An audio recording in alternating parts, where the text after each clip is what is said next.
ABC 17 Storm Track team has issued a weather alert day in effect Tuesday afternoon all the way until Wednesday morning. Right now, not tracking too much, but there's that low pressure system that'll be the main driving force out to the west, back towards Denver. We are still seeing a little bit of a front parked over portions of central Missouri, but as we head off into tomorrow, it's going to be lifting back off to the north. Now, the threats as we head off into Tuesday afternoon, all going to be on the table for severe, but winds anywhere from 60 to 70 miles per hour, going to be a level 3 out of 5. That level 3 out of 5 is also going to be including some stronger to damaging winds with the hail also. Could also see the possibility of a tornado back into the region. Flood risk going to be on the lower side, not looking at too much in terms of rainfall, but really that tornado risk is going to be existing in the afternoon, anywhere from 2 to 8 p.m. tomorrow. That'll be confined to the northeastern portions of the viewing area, so areas such as Macon, Moberly, Paris, and Vandalia going to be kind of in the heart of that risk. Now, this is going to be tracking a system off to the north and east. Taking a look at the ABC 17 Storm Track Future Track this afternoon. Looking on the warmer side, going to be seeing temperatures back into the upper 70s, some areas even reaching lower 80s down to the south and west. But we're seeing this front start to pull back in tonight. Really just going to be seeing some isolated storms.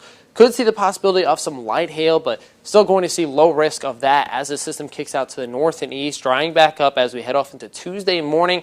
Then by Tuesday afternoon, you see those winds returning once again strong from the south. That's that front lifting off to the north, and we're going to start to call what we destabilizing process, which is going to be a lot of the air is going to be warming back up, causing rising motions, which eventually could even lead to some storms. So first round going to be really in effect anywhere from 2 to 8 o'clock.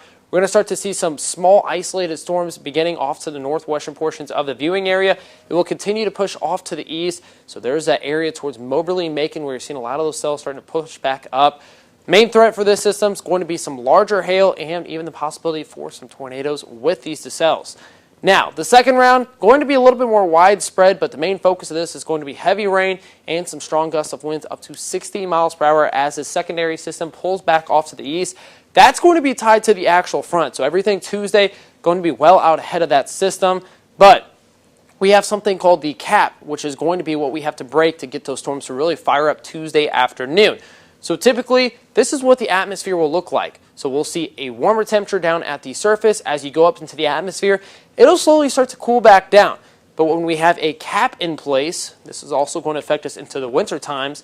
What will happen is you will have that warmer, cooler air rising back up, but it meets that level of warmer air, and so pretty much that air cannot rise anymore. It's going to be a cap. So just like a water bottle, you have the cap on it, you squeeze it, water can't have anywhere to go. You take that cap back off and you squeeze it, water is going to be shooting back up. So just like that, the energy in the environment can shoot back up and allow these storms to happen.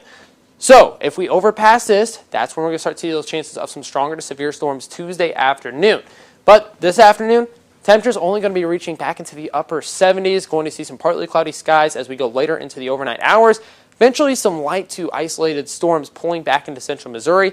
But then Tuesday afternoon, we see those cells start to pop back up, becoming widespread by Wednesday morning. That does push out. Temperatures taking a little bit of a hit back into the upper 50s. By Friday, a high of 63 degrees, winds returning once again out of the southwest, which means we're going to be warming as we head off into the weekend and more chances of rain as we head off into early next week.